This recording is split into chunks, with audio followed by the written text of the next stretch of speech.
So we'll talk a little bit about Canvas discussions. So how do you use Canvas discussions right now?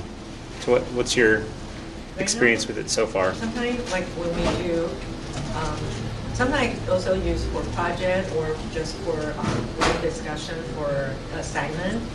And then, for example, I have one talk about what kind of pad they like, or then they could. First, I say you need to think of a pad like you would like to have or you already have, and then we're going to search online, finding. I'm so sorry. Oh, you're all good. She was just sharing how she uses Canvas discussions right now. Good. And finding the online could be news or reference about if they choose certain paths, they will need to prepare certain things or concerns, or how hard it is, or you need to consider so many different factors. And then, so it's kind of like a brainstorm preparation for their writing. Gotcha. So you use it as kind of an anticipatory thing, and do you have kids comment on each other's, or they can at least see each other's comments? They can see each other's, and then they can click on like they can put pictures of the pad they would like to have, and then so it's like a using picture to kind of get attention from students, and also they have to also go to some website or video or website to find actual informational text in Chinese. Nice. And then they will say why it's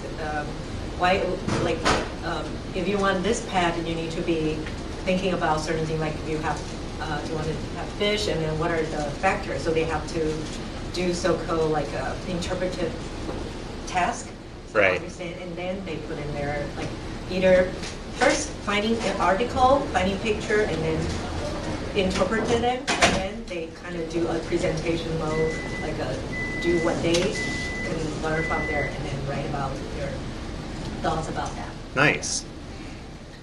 Well, so you kind of touched on some of the different ways you can use discussions. Canvas discussions are a great way to get students to show their thinking, right? And to right? So where they're at in the process, whether that's anticipatory, more formative after you've given some instruction, or even more summative towards the end. It's an opportunity for them to engage with each other, right? And you can see that how they're engaging. So you're also potentially teaching them how to converse in a digital space, which there's lots of nowadays, right? So you're also teaching them some skills. And it's also a good opportunity to have equity of voice, right? So when we have discussions in class, it tends to be, unless we're really strategic about it, it tends to be dominated by a select few, right? So, a Canvas discussion allows kind of a level playing field for everybody to have conversation. And then because Canvas has, this rich text editor, right? The same little box that we use for creating assignments and everything, students themselves can actually insert video. They can link to their Google Docs. They can link to any website. They can embed things. They could even, within Canvas discussion, they can even record video. So you can kind of do all the Canvas things, but through this idea of students being able to see each other's work and be able to engage with each other, right? So you probably saw my email. I just kind of wrote out, how can Canvas discussions help me, and then kind of finish the sentence. So this is kind of what I'll talk about. Oh, Sarah's joined. Let's see. Or she's at least looking at the session. I want to make sure I don't miss her this time. Last time she couldn't hear me. Sarah Warnes? Sang. So how can Canvas discussions help start a student conversation outside of class in order to have a deeper level conversation in class? So I'll talk a little bit about how you could structure that, or the converse of that. How can you actually take a great discussion you were having in class and extend it, right?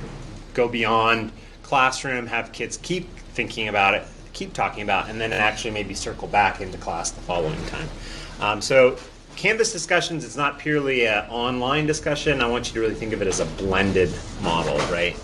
How can Canvas discussions help me elicit voice from from our most quiet students. How can Canvas discussions help me chunk up my class and get more out of the block period? So I'll talk a little bit about kind of stations a little bit. How can Canvas discussions help me get students to comment on each other's homework or classwork, and have discussions within project groups or small student groups. And I'm glad Amy's here, because Amy has actually done this, where she's created groups in her class and had those student groups having a separate discussion from other student groups, which is a really cool way of using how we did. Yeah, I know it stretched me too, because that was some new stuff. So you guys are probably familiar with like the Webb's depth of knowledge, right? The level 1 is kind of recall.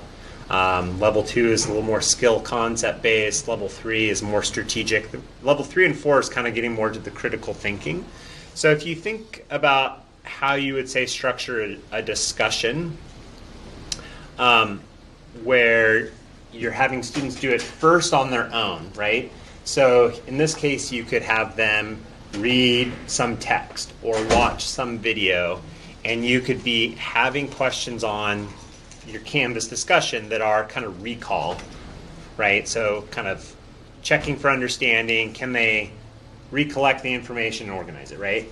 Because then they could come to class, and then you could actually start building on that. So in this way, you could have students answer some prompts, and then there's different ways you could do it. So you could pull out the computers, have the kids go to the Canvas discussion and spend 5 or 10 minutes in class letting them go through and read what people wrote, right?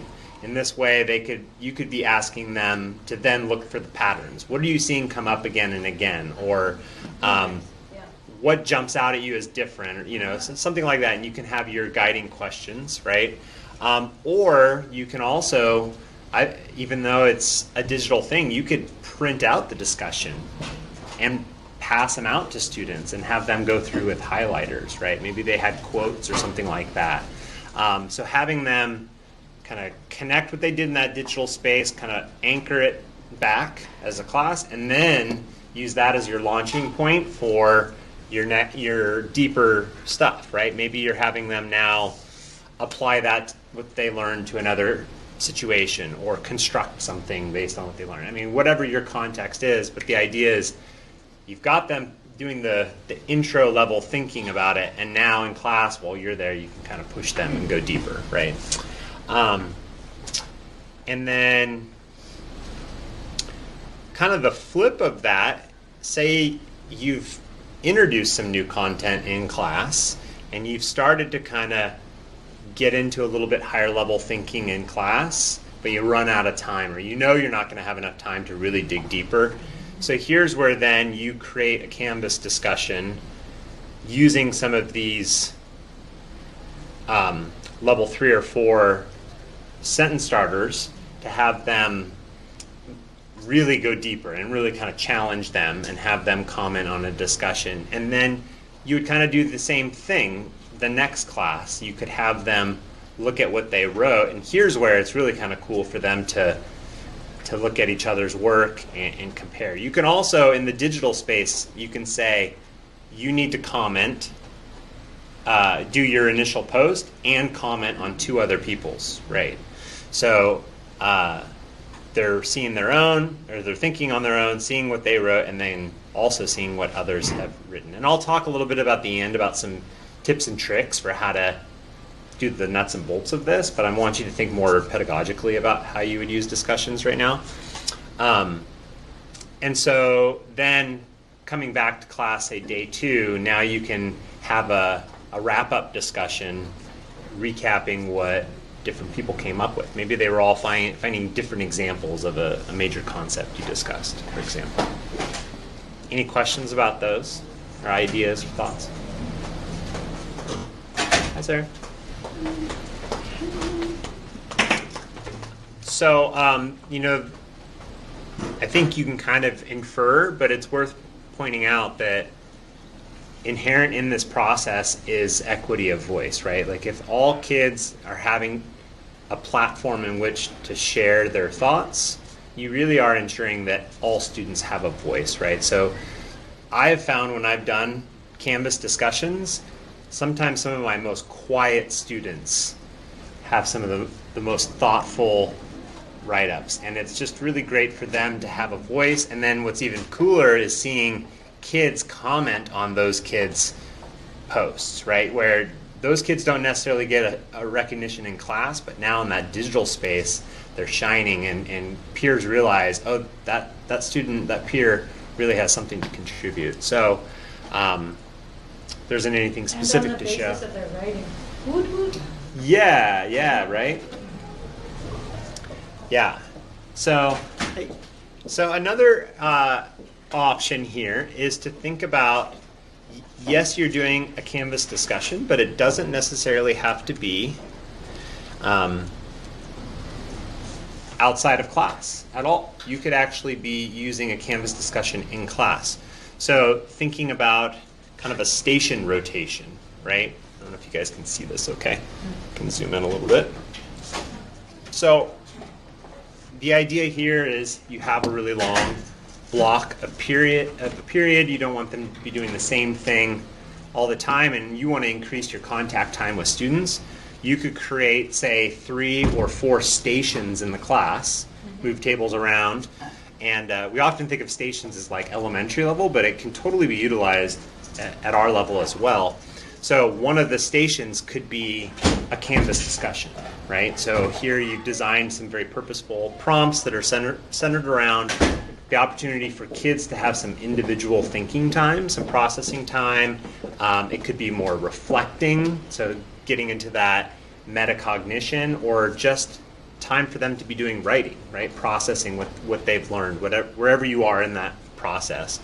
And then maybe you have another station that is actually, very much teacher-led. Maybe you're doing some group instruction or giving some group feedback on some writing or something like that. You could have another station where maybe they're actually doing a group simulation or having a group conversation in practice. And then maybe a fourth station, or maybe that was it, but maybe a fourth station where they're actually just like reading quietly, or they have headphones and they're watching a little 10-minute video clip and taking notes, right? So over the course of a period, they'd rotate through all of these stations, right? And it's keeping them moving, it's keeping it dynamic, but you're hitting kind of all these different modalities. So you could really think about how you could leverage a Canvas discussion as part of some sort of station rotation. So that's something to kind of think about. And I'd love to brainstorm ways of doing that. Let's see. So if you assign any kind of a homework where, again, you want them to watch a video or they're doing some sort of reading, you could create a Canvas discussion that is an actual graded assignment, right? So instead of creating an assignment, you could just create a discussion that is a graded assignment. So you would have, just like you do normally when you create an assignment, you'd have your title, you'd have whatever instructions there are, and then you would check this little box that says graded. This means that it's going to go in the grade book, right? So students could then attach their work.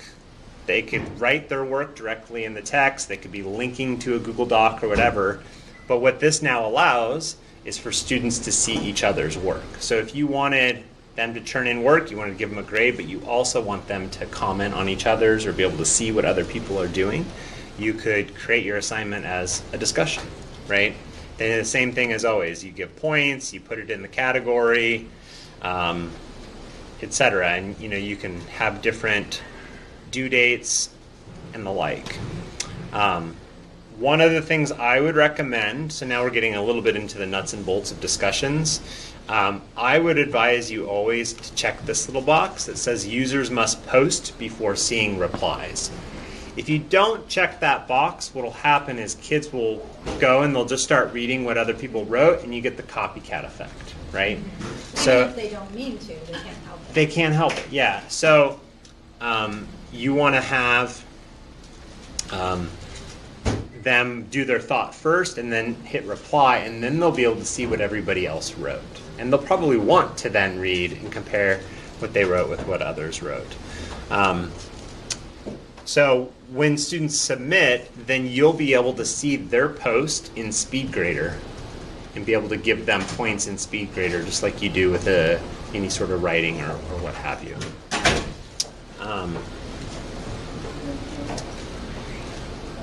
And actually, I'm going to go ahead and skip ahead a little bit. I'll come back to the last one here because it's a little more advanced.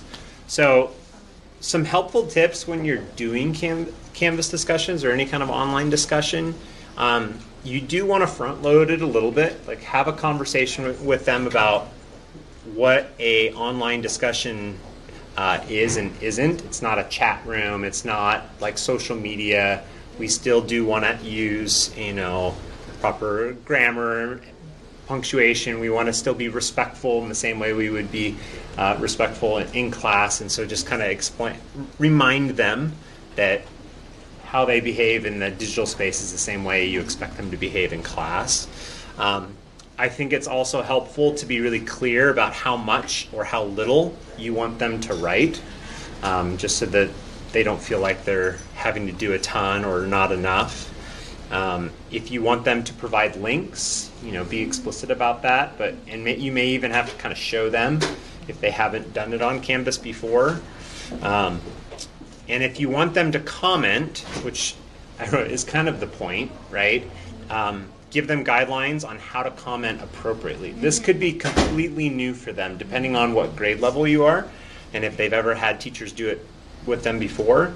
So feel free to steal these. I think I stole them from somebody, and I would actually always copy and paste this into any discussion. So I would have my discussion questions, and then I would just at the bottom, guidelines for having online discussion. So I always say, remember the following when making posts. All comments are appropriate and on topic. It's not a chat room. Same respect expected in person is expected online too.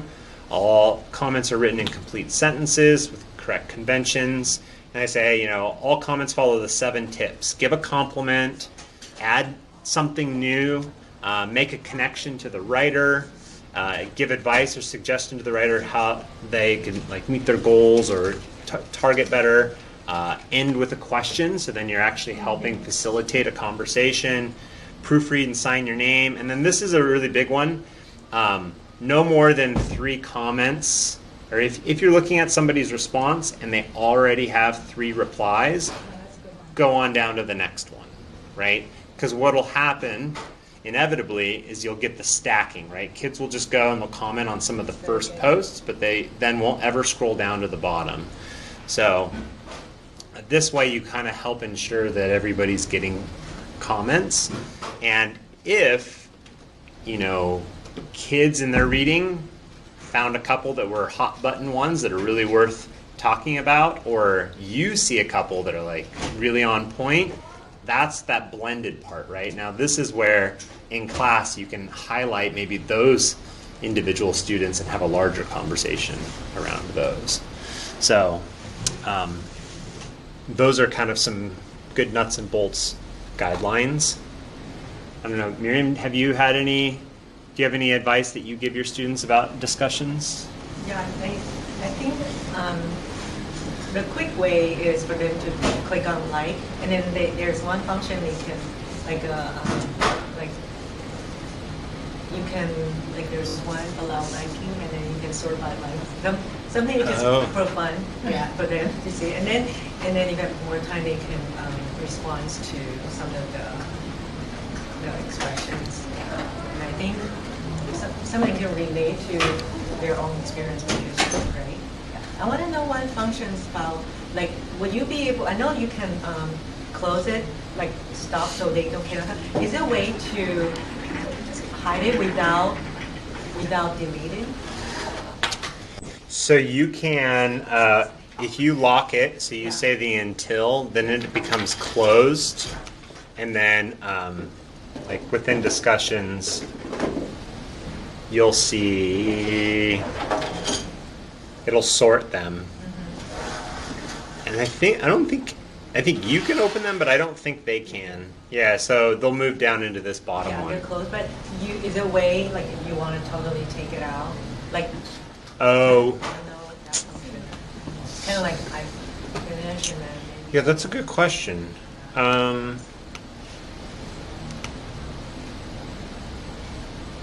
tried some of them. I don't know. I mean, you can delete them, but you're saying hide them but not delete Yeah, them. kind of like if I like we finish that one, maybe I wanted to not posting in there anymore, or maybe there's like because we need to grade it, right? So like I'm just thinking ahead, like if there's something like student do it not correctly or something, we can just we could delete that student's work. Like if you say, Yeah. I'm thinking if you say something like something Inappropriate or yeah. we can delete that one. But for example, I wanted to keep it as a proof, say, okay, this is not appropriate, or and I was just thinking, oh, the Like way archiving it in some way? yeah, kind of like we could. So I think what you can do with any assignment, there is maybe it's within SpeedGrader. You can usually download all the responses. Okay, yeah, that would. So then I think you could delete it then, so you could download it. And I think also in Gradebook you can basically mute it, Okay. right? Oh, okay. So that would probably be another way. Yeah, okay. Where then so they- like you mute it, so then they won't be able to see it. So it doesn't show on their gradebook at all, right? Correct. Okay. Yeah. Okay, I think that's a good I way. think that's the way you would do So it. sometimes, like, because if we set up as a discussion, we don't always have to have a separated grade, because then it will be a lot, right? Yeah. Yeah, and so, maybe most of the time you do discussions, they're not graded, right? Or I can have accumulated, like, this is all count into your class participation. Yeah. And then if you don't respond, then so instead of us, for each one, and then it's like, Yeah. I think that's good. Yeah. Yeah, and I would encourage many of the discussions not to be graded, Yeah. right? Well, yeah. But, I think what I would like to see more people do is make more of their assignments actually discussions Yes. because of the commenting feature. Yeah. Because you could also look at when students turn in a big project, like at the end, having them see each other's work and comment on each other. Because I have students keep the so-called portfolio, so the whole lesson I will look at one time, but then I feel like some part of portfolio could be effort because they finding like a signs or information. So, and then some part of portfolio I have the writing part. I have them post into the discussion so I can see more clear, and then also they can kind of communicate. But then I don't want to do grade for each of them, but then later they can do modification or something, and then when I grade their portfolio, their part, it will be more effort, but then it will be a percentage is more for the accuracy. So I think that will help with this, especially for, like you mentioned, the student with different ability, they might be able to show they have better on this one. So it's kind of like a lesson, a grade, instead of for each single grade. For some students not good at doing tests, and their test grade will drop a lot. But if I put it in a lesson portfolio grade, then they can balance. Like, It's more holistic. Yeah, Yeah. they can do much better on other area. Put more writing Yeah. more for the discussion. So then we have more space to help the student to feel success. Yeah, to totally. Feel successful. That's cool. Did you have a question? Yeah, can you become an observer of my Canvas so that if I want to try something out, I can see if it works for you? Uh-huh. Yeah, just go to People. Okay. And then you will Plus people? hit the little plus people. I can't add anybody to this. And then you'll just type in my email, Kaori, and then I'll get a notification. So, Okay, I have something specific I'd love for you to try sometime. cool. Yeah. I'll send you an email. Okay. All right. Well, thanks for coming, guys. Thank you very much. I'm sorry, I missed the first part. Oh, it's all good. I should turn off my little